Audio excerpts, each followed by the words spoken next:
চিৰাং জিলাৰ কাজলগাঁৱত সংঘটিত হৈছে এক হৃদয় বিদাৰক ঘটনা। এগৰাকী মাতৃৰ 8 মাহীয়া শিশু সন্তানক কোলাৰ পৰা কাঢ়ি নি অন্য লোকৰ ওচৰত বিক্ৰীৰ প্ৰয়াস পাষাণ পিতৃৰ।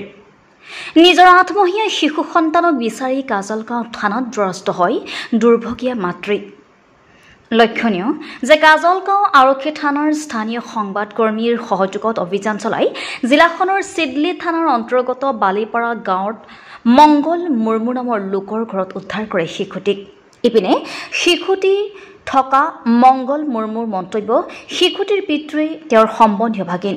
তেওঁ শিশুটিক অন্য ব্যক্তিৰ ওচৰত বিক্ৰী কৰিব বিচাৰিছিল, কিন্তু মংগল মুৰ্মুৱে বেলেগৰ ওচৰত বিক্ৰী কৰিবলৈ নিদি তেওঁৱে ৰাখিছিল শিশুটিক। ইপিনে শিশুটিক ঘূৰাই পোৱাৰ পিছতে আৱেগিক হৈ পৰে দুৰ্ভগীয়া মাতৃ। এই ঘটনাত তীব্ৰ প্ৰতিক্ৰিয়া প্ৰকাশ কৰিছে চাওতাল ছাত্ৰ সন্থাৰ উপসভাপতি দুৰ্গা চৰেনে। ঘটনাটোক দুৰ্ভাগ্যজনক বুলি আখ্যা দি ঘটনাত জড়িত পাষাণ পিতৃজনক গ্ৰেপ্তাৰ কৰি দৃষ্টান্তমূলক শাস্তি প্ৰদান কৰাৰ বাবে আৰক্ষী প্ৰশাসনক আহ্বান জনাইছে চাওতাল ছাত্ৰ সন্থাৰ নেতাগৰাকীয়ে। নিউজ ডেস্ক ৰিপৰ্ট, দৈনিক প্ৰতিদিন সংবাদ।